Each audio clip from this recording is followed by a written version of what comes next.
I'm not a YouTuber, so I'm not doing an intro. Let's go. This is Investing and Financing for Young Adults. It's a guide by Mello. Alright, I have a disclaimer right off the bat. I'm not going to discuss them here. This presentation is mainly for things I think not many people, normal folk, would know about, but they really should. Before you can worry about following this presentation, there are some prerequisites you need to follow. Firstly, you need to build an emergency fund. Ideally, 3 to 6 months of livable wage if that's possible for you. You definitely need to pay off any high interest debt like credit cards. You just can't compete with those rates against you. Some of them are like 25 or 30% interest. And if you're trying to like play stocks and gain 7%, you're still down 23%. It's just not possible to win against them. You have to pay off high interest debt first. Budget effectively. Don't think about what you can do to start saving. Think about what you can do to stop doing to start saving. It's just a good mindset change to get in the habit of. And that brings us to our next point of avoiding lifestyle inflation.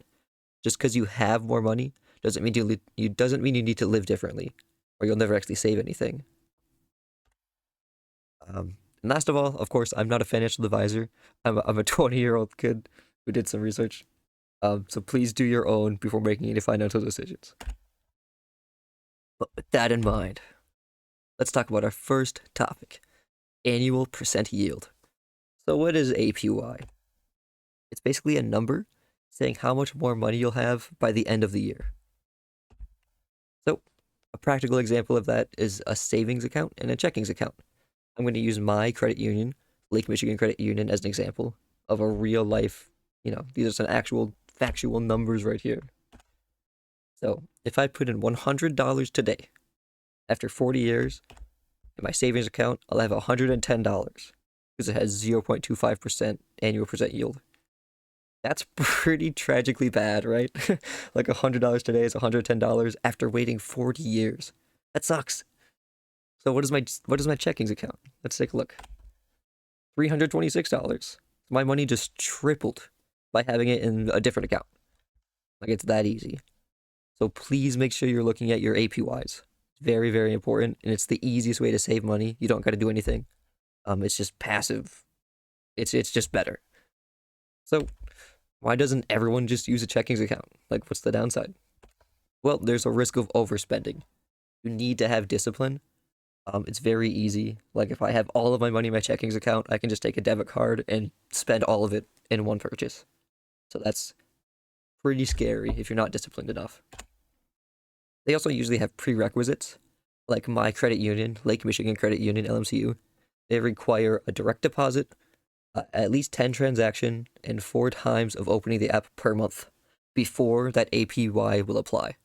So if I don't do those things, then I don't get any interest for that month. So if you're not able to do those things, then it's probably worth just putting it in a savings account and forgetting about it. But yeah, it's amazing. If you're able to meet those requirements, it's just more money. All right, another thing that's just more money is an employer-matched 401k. Here's why it's so awesome. Please take full advantage of your work can offer it, because whatever they match, you should pay. If they match 3%, pay 3%. If they match 5%, pay 5%. Any number. It's literally doubling your money. It's free money. Like, you could not get a better investment than that. It's like if you handed someone $10 and they handed you $20 back. It's just doubling. It's just good. So now on to that topic. 401ks are usually an IRA account, which is traditional or Roth. There are some other weird ones, but they're not talked about much. But what is the difference? And what even is an IRA? So what is an IRA? An IRA stands for an individual retirement account. It's kind of like a savings account, but you're only allowed to pull from it past a certain age. It's usually when you're like 59 and a half or something, so usually around 60 years old. But it depends on the bank and like what kind of account. It has tax advantages, which means it's taxed less than a normal savings account, so you're saving more money. That's why it's a good thing. The difference between traditional and Roth IRA. A traditional IRA uses before tax money, which means you pay tax upon withdrawal. It's best if you're in a high tax bracket right now, so if you're making a lot of money right now, and will be in a lower tax bracket in the future. I'm guessing that's going to be none of us. Like, if you're generally a poor person, traditional IRA is not that good.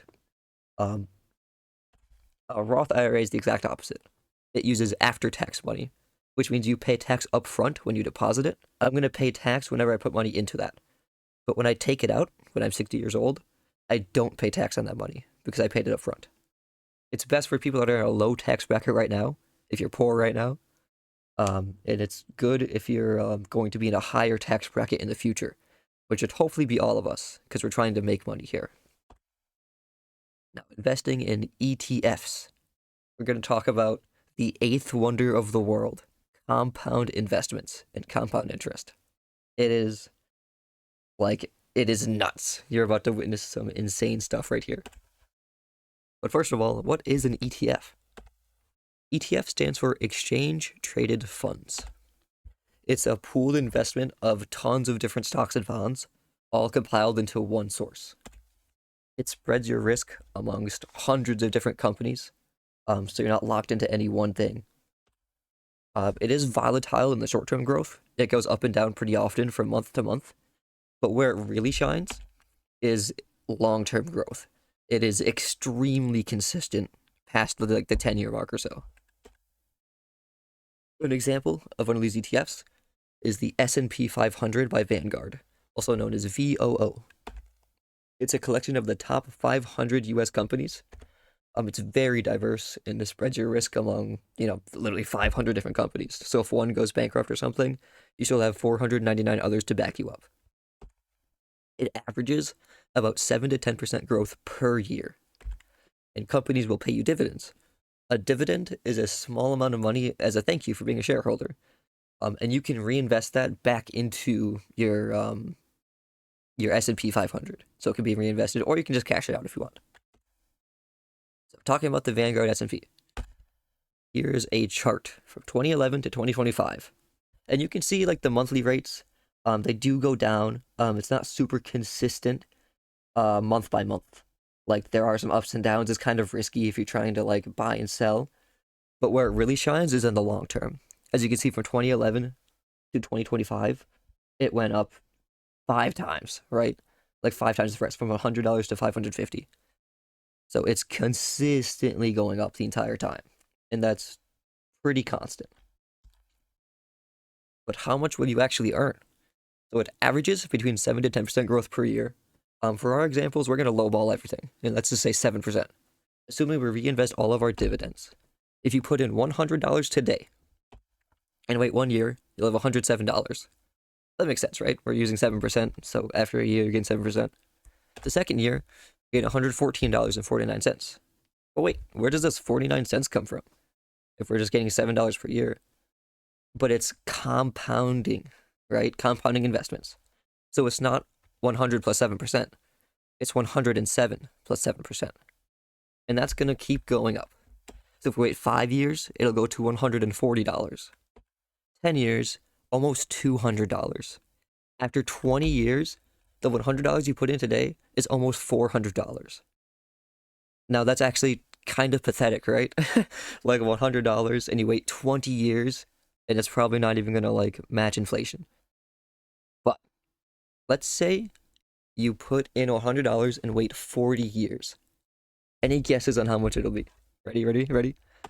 $1,500. If you put in $100 today and do nothing with it, just wait, you'll have $1,500 in 40 years when you retire. That's bonkers, right? But why is the jump from 20 to 40 so huge? What's going on? It's because your investments, are compounding. From year 20 onward, your already sizable investment of $400, right, is generating a lot of returns each year. And when you reinvest that, it's going to lead to really rapid growth over time. That's why time in the market is the most important factor. The longer you invest, the more money you're going to make. Let's use some more examples, right?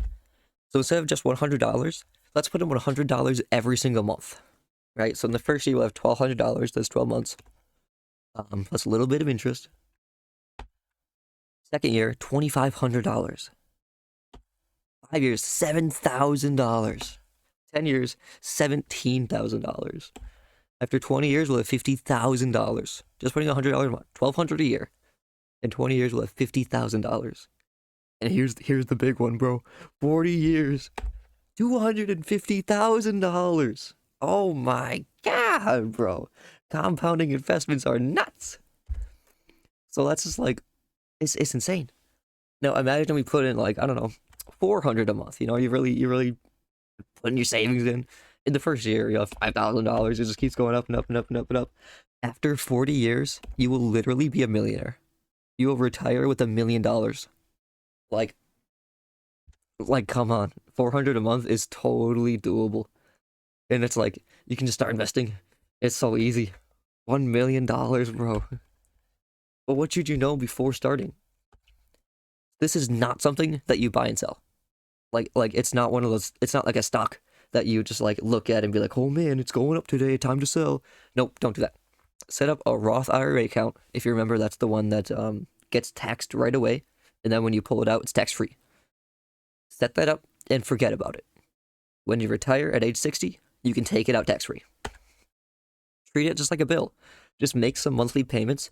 Those can be totally automated, just like direct from your bank account. Don't even got to think about it. On the same token, make sure you reinvest your dividends. This can also be automated. You just do it one time. You don't even got to think about it. It doesn't take any money away from you. You're just reinvesting back into your stock. The best time to start was yesterday. The second best time is right now. But feel free to mix and match several different ETFs, the exchange traded funds. Diversity spreads risk and makes it a lot more reliable. You know how we said, if you just invest in one company and they go bankrupt.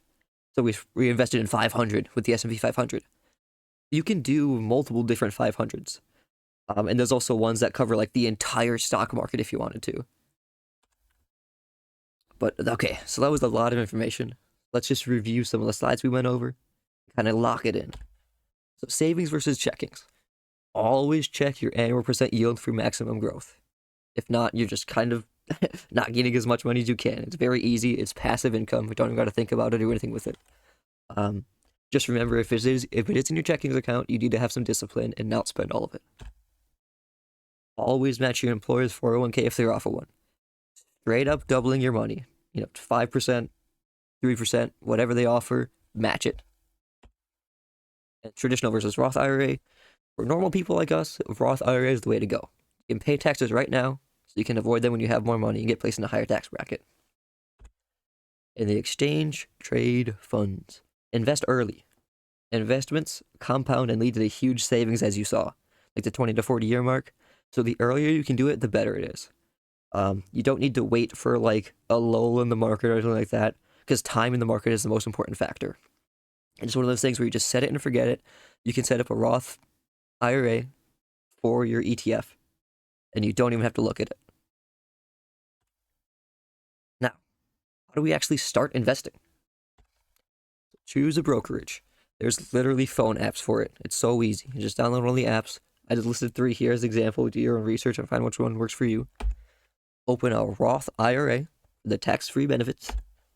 Set up automatic contributions. Like I said, this is the one where you treat it like a bill. It's just a monthly payment that happens automatically.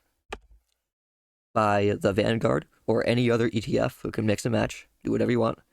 Make sure you research the one that fits best for you and analyze your risk. Turn on dividend reinvestment. This will automatically reinvest your dividends, so you don't have to worry about it, and that'll make your stock grow faster. And then become a millionaire. Like, it's that easy, boys. Come on. Just wait 40 years and you have $1 million. Any questions, comments, and concerns can be sent to FinanceFurs, or you can shoot me a ping there. There's my Discord tag if you want to DM me or something. Yeah, I hope you enjoyed.